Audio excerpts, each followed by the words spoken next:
just ask you to take yourself off mute there real quick. There we go. All right, perfect. All right, we'll start it out. We'll do one question at a time. Like I said, just, we got a lot of hands raised and get through as many people as possible. So let's lead it off with Austin Ward. Austin, go ahead. Hey, Parker, congrats on the promotion. You take us through a little bit the off-season discussions with Coach Day and why maybe you felt like you deserved this opportunity. Oh, yeah. Well, thank you. First of all, thanks for having me here.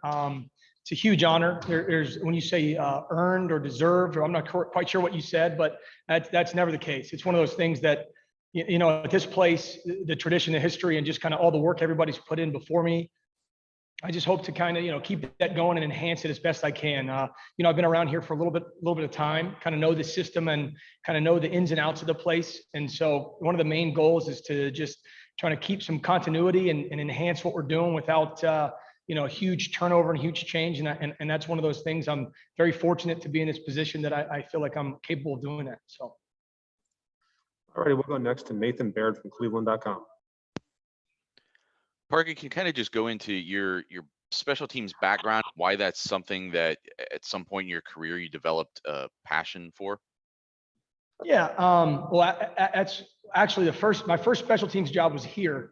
I was Coach Meyer's intern. And so I played quarterback in high school and college. And my first job, I coached high school ball, coached quarterbacks back in Georgia. And then I came up here, I was at Capital University and I was coaching quarterbacks over there. And Coach Meyer's staff had just kind of come together in that 2012 season.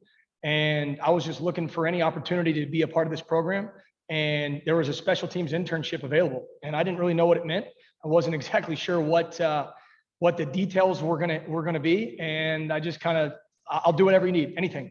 I'm in, count me in. And getting to learn from Coach Meyer early, kind of the not just the system, because it's really not about a system of plays. It's about just the entire culture of the building was huge. And that happened for me in 2012. And then I worked as a graduate assistant in 2013, working with both the receivers and the special teams. And then when I left, I kind of got to take some of that with me and develop my own a little bit. But that was really my first, was here as an intern. Just wherever I can fit in, I will. And from there, it's kind of developed into something that I understand impacts the game a lot. And I get to coach all the players, which is something I really enjoy. All righty, next up, we'll go to Dave Biddle from 247. Dave. Thanks, Mike. Hi, Parker. Nice to meet you. Looking at your special teams this year, what are kind of the strengths that you expect from the special teams this year? Maybe what's something that concerns you right now when you look at your special teams? It's a good question. Strengths. I mean, any roster that has as much depth and as much skill as we do, a lot of speed, a lot of physicality, that you can typically take advantage of that in the kicking game. One of the things is, a 40-yard at least play, that stuff shows up a little bit more. So that's always going to help us, guys that can run and hit and play fast. And, good football players are good on special teams. It happens one way or the other. Either they're good on special teams and then they develop, or they're just good football players and they play well on special teams. So that's something that I think will help us. And then, concerns anytime you have and turnover in any position, we're losing some guys. We had on that punt team, Luke Farrell and Pete Warner and Tuff Borland and Barron and, all the guys that have a lot of experience, and Drew Crispin, obviously, and so we're kind of replacing a bunch of those key personnel in certain spots. But, we've had a great spring and we've got a bunch of really tough, accountable guys that I think will be able to step in and do a really good job for us. Thank you. Alrighty, next we'll go to Dan Hope from 11 Warriors. Dan. Hey, Parker, just what's it been like the last couple of years working alongside Matt Barnes when he was special teams coordinator, and how much does it help you to still have him here as a resource that you can lean on? It means everything. I mean, I'm sure you guys have gotten to know him through his time here, and he's outstanding. He's extremely detailed. He's extremely well thought out. Everything that he does has purpose. And what it does is it allows me to have another, in a lot of ways, I feel like I was his sounding board for the past couple of years. And he had a great background, and I helped in the continuity of things that had been here before he got here. But he really took it and ran and did his thing, which obviously did a great job. And that's kind of what he is right now for me. It's a sounding board of, hey, what do you think about this? Well, these guys doing this. And the other thing is during drills, because he understands what we're trying to do so well, he can help take a group of these guys and go do specifically exactly what we need. And there's just a little bit less learning curve for a guy that doesn't quite know the ins and outs as well when they're running some of the drills in the spring. And it's been huge, really helpful. Alrighty, next we'll go to Bill Rabinowitz from the Columbus Dispatch. Hi, Parker. Welcome to Ohio State. Nice to talk to you, I guess I should say. Yeah. Give me your impressions of, you've got a new punter and a new kicker. I'm assuming that Jesse and Austin are the projected starters of those positions. Could you give me your impressions of those guys and how they've kind of progressed this spring? Well, it would be Jesse, and probably Jake, I think, is the one you're assuming is for the kicker. And Jake, I'm sorry. Yeah, I'm sorry. Yeah, no, you're good. I get it. Assumed starter is a, it's kind of it's a competition, always is. We'll always play the best player at every position. Returning guys, Jake kicked last year. I don't know if we expected him to. There's a lot of situations where he went in and performed really well. He kicked the national championship game for us. And so Right. he's not a new player. Jesse, obviously, if he wins the job and everything works out, he will be new. New to a lot of things, but his development and Jake's development has been really good. Had a great winter to get stronger and work through tough. There's a lot of things that, specialists need mentally, physically, all that. And then getting with the team and doing our drills. It's the first time for some of them to go through a punt period or to go through a field goal period as the guy. And so, that's been really good. And I think that, their development this spring has been key, and they're going to have to continue to develop through the summer and in fall camp for it to really, maximize where they are. But so far it's been really good. Thank you. Alrighty, next we'll go to Doug Lamarice, Cleveland.com. Hey, Parker, just a logistical question. When you aren't working with special teams, what position groups are you helping with primarily? I'm helping with the defensive backs in the defense. That was something that was new to me, but in 2019, 2019, I sat in a lot of defensive meetings in the springtime with some of my spare time, learning the defense as it was installed. And that's been, I'm just passionate about football in general. And so it's good for me. It's good for the team. I'm kind of an offensive guy in the defensive room. And then in terms of running the drills, and like Coach Barnes, Matt runs all the DB meetings and takes care of that, but I help him and make sure we'll split up, and I'll go run a drill and he'll run a drill when we have a lot of guys going at the same time. That's where my time is spent right now. Thank you. Alrighty, next we'll go to Tony Gerdeman, Buckeye Scoop. Parker, Ohio State has not had a kickoff return touchdown since 2010. Jordan Hall. What are you going to do about it? We're continue to work it. It's been interesting. The past couple of years with the fair catch rule being implemented, it's kind of changed a lot of teams' strategies. It's changed a lot of teams' time spent. It really has. And the risk reward is different now than it used to be. I'm sure you guys see it on our kickoff too. It used to be a different weapon, and the fair catch rule it changes strategy a little bit, which, it's our job to then find a way to make get another advantage somewhere. We've had some big hits in the past. Like last year, we had one against Indiana. We got called back for a penalty, and then that just changes your whole mindset about what's the reward you get. Our offenses have been extremely explosive, and that's something that you just have to weigh. We have really good returners. We have really talented guys that we can put back there, and we've worked it hard this spring, and we'll just see kind of how it goes from here. But we're working it. They've changed a couple other rules in terms of your wedge fits and different things that make it a little more difficult than it used to be to kind of get the thing started. So we just have to be creative. And to be honest with you, we got to get some guys hitting some home runs. All righty, we'll go next to Tim May from Letterman Row. Thank you very much, Mike. I was going to ask you if you had to teach Jesse that if he kicks it between the uprights, it's not 6 points, but I digress. Parker, do you scout? Do you watch other teams, video, pro, college, et cetera, to pick up tips? I mean, what is sort of like your approach to that aspect of it? Do you mean on special teams? Yeah, on special teams. Absolutely. I mean, I watch everybody that will, in any film they'll let me have. And we have a great video library here. And so, depends if you're saying in season, out of season. Out of season, we do a lot of studies. So like, for example, kickoff return. So we'll go find find some explosive kickoff returns from the last couple of years with the current rules and watch them and evaluate what are other teams doing well. In the off season, that's kind of our punt. What are we doing? How are we adjusting? What are our enhancements? Punt block, just same type of thing. And we'll get with other coaches and we'll, sounding board for each other and professional development. And what are their techniques? Are there little tips that they can give, or we can, and that's a fun game, obviously not giving away much, but trying to get as much as you can. And then in season, you kind of have to keep up with the current trends. So a play will happen and it'll get on Sports Center, or teams will watch it, and then you got to expect that other teams are going to do that. So that's the big parts. But the little things, yeah, you got to go back and see what's worked against the opponent or the coordinator that you're facing years back, as far back as they've really been in control, and just see what has been effective, what is not. Can we enhance? Can we continue? And it's everybody, NFL, pro or college, high school, whatever's out there, we'll try and find and try and get an advantage from it. So Thanks, man. All righty, we'll go next to Joey Kaufman from the Columbus Dispatch. Hi, Parker. Just wanted to ask again a little bit about your time as an intern back in 2012 with Urban Meyer. He's known as somebody who places a big priority on special teams. And how did that maybe change your outlook about special teams? Either your appreciation for it, just kind of what lessons do you think you really learned from that time? Yeah, that's a great question. I don't want to answer without giving full, compliments first to Coach Meyer and kind of the whole culture that he had built, not just here, but other places. And, he did teach me I alluded to it earlier. Very rarely do you get in front of the team, as a coach, as a position coach. Every once in a while, you get in front of the team. And then as a special teams coordinator, you get to coach the whole team. You get to talk to everybody, and you get to set the tone for the day. A lot of times you're the first meeting, and a lot of times you are, motivating, not just the specifics of the kicking game, but of the day, the practice, the game, whatever we're doing.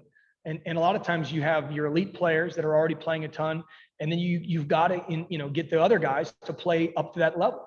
So there's a big dynamic that, it's almost a study in, just the human element. And he taught me early that impact, it's way more than just, the net punt. There's so much more that goes into it.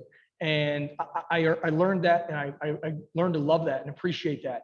As a quarterback's coach or quarterback, being a quarterback, you live in a smaller world. It's different, not in a smaller importance world, just in terms of who am I worried about and how many people am I really talking to?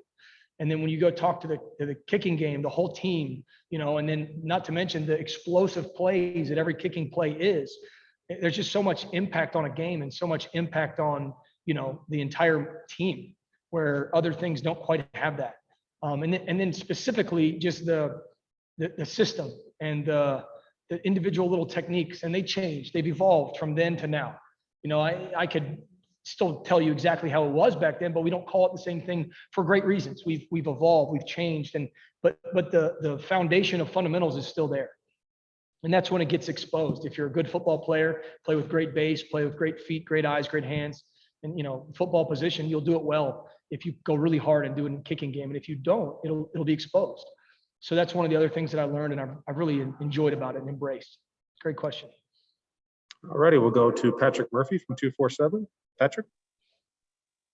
Parker, good to talk to you. First of all, is that a national title ring you're rocking on the hand? No, this is this. I don't know if you can see. I think it's out on Twitter. Is it out? We're good. I'll say. So this is the Big Ten ring we just got. We just got them today at practice. So literally, I just walked off the practice field, and you can see. I mean, it's like hot off the press right here.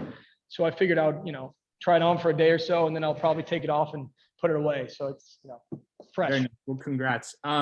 When you were asked about the kick return, you immediately said Jordan Hall. You talked about how you played offense and whatnot. So I'm just interested in how you become, what you do to learn special teams when you first get into this role, and how you kind of fall into that and get to where you are, because clearly that wasn't your specialty as a player. So how does one evolve into this kind of role when you played a very specific position like quarterback? I think special teams is it's all of football kind of combined. There's so much going on, and there's offensive players, defensive players. You're blocking, you're tackling, you're running, you're hitting, you're scheming up. We could get into that another time, but like you're scheming up kickoff return. And what is it? Is it a gap scheme? Is it a man zone scheme? Those are offensive concepts. And then you're on the other side, and we're gonna go cover kicks. And so what's our fit? Okay, we're going to play this. We fit things the same as we do on defense. same rules in terms of when we're spilling, when we're, people say box contain, we say compress contain. What are your fits going to be? And so now we have overlap players. So what are you doing? I'm playing linebacker. And so a lot of the concepts, and that's kind of one of our teaching methods, is that the concepts that you learn in kicking game aren't specific to kicking game. You can apply these when you're a blitzing linebacker, or when you are a receiver running a route, because you're playing gunner and then you're playing receiver, and then you're Josh Proctor's a gunner and he'll blitz at safety, and they use a lot of those same techniques. So it doesn't get specific to special teams. Now there's a few, catching kicks is different. You don't do that on offense or defense. Blocking punts, you don't do. Downing punts, you don't do. So there's a few specifics that we have to, really, really focus on and work to make sure the guys doing those jobs can be excellent at them. But in terms of, how did I develop into this role? In my mind, it's football. That's what we do. And so, we apply it in different ways. We're attacking protections on pump block. That's what we're doing. It's no different than how are you on punt? What are we doing? We're protecting.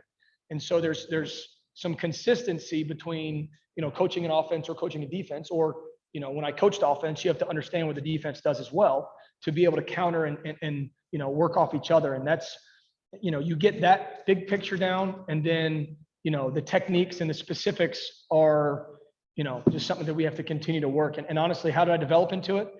I worked for Coach Meyer. I worked pretty hard. He promoted me, and then I got a job. Everett Withers gave me my first job, coordinating special teams at James Madison. I owe him a great amount of, gratitude, because he took a shot on me. I coached wideouts and special teams for him there. And then he took me to Texas State. So I had some experience doing that, and it kind of just grew, and Coach Meyer called me to come back, and, here we are. So it's kind of been, one of those type of situations. Thank you. All righty, we'll do two more for Coach here. We'll go to Jeremy Birmingham. Jeremy, go ahead. Hey, Parker, I don't want to take you back to your job interview, but I'm going to try to put you on the spot. You've used the word enhance a couple times as far as changing special teams in your role. How do you specifically individually do that when, special teams itself seems to the layperson to be kind of a dying part of football? How do you change that specifically or enhance it specifically? Special teams is dying in certain ways, but it's definitely not dying at all in terms of impact of the game. So you can choose, if you want, to view it that way, or you can choose that it's a weapon, because if the opponent sees it like that, good. We don't. So that's one of the, like I said earlier, how do you take the current rules and make them an advantage for us? And it gets tough. You get into certain situations that you don't have as much control over. If we're going to, the kickoff team for years here has been a weapon. And then if the team chooses to fair catch the ball, good. That's fine. That's not our call. We then have to find a way to keep it an advantage. And maybe that is a motivational tactic for our guys. We get excited because they fair catching it. Good. Let them do that. And then we try and take that edge to the next phase. And that's something we really can't control. But the weapon of our punt team, our punt return team, our punt block team, downing punts inside the 10-yard line, situational football, knowing, our hands and onside, those will never go away. And as much as they work in other ways to change and evolve, the rules, so special teams has a different impact. The overall impact will never go down. It just won't. The ball moves too far every play for the impact to not be at all-time high. And until they, limit how far you can kick a ball, then that won't change, because the ball field position is just such a difference in winning and losing. And that's really what we're in charge of, is how much the battle of field position can we impact. So it's kind of vague, but there's a lot going on there. It's a good question though. We'll wrap up Coach Parker here with Tim Hall from 97.1. Hey, thanks, Parker. Kind of going off of your last point there, maybe a two-parter. You mentioned special teams getting diminished in certain ways, but the guys that are actually putting the foot on the football, I mean, that's always critical. We've seen you guys win games with the punting game and kicking key field goals as well. Now, also last part, just wondering, returners, Garrett Wilson and Jackson Smith and Jigba last year, and DeMario, how's that shaping up? Is there anybody new flashing? Yeah, we've had a couple new guys, but for the most part, when you have an established crew that have done it, there's less emphasis on the returning, more emphasis on the other parts of those phases, the blocking and the time ups and those type of things. We've tried out a bunch of different guys back there. And to be honest with you, I'm hoping that we don't have the same concerns next year that we did last year. You could not imagine the number of guys that we practiced in those roles just based on COVID scenarios, that you just don't know what's coming next. And so we have a lot of banked reps, as we call them, from different guys getting reps back there, running backs, receivers, DBs, that are going to be available if we need them to, because we've gotten a lot of reps, but we didn't emphasize, the returner this spring very much. So there's not a lot of new development in who's going to be back there. All righty, Coach. Really appreciate your time. Thank you very much. Thanks, guys. I really appreciate your time. Talk to you again soon. Thank you.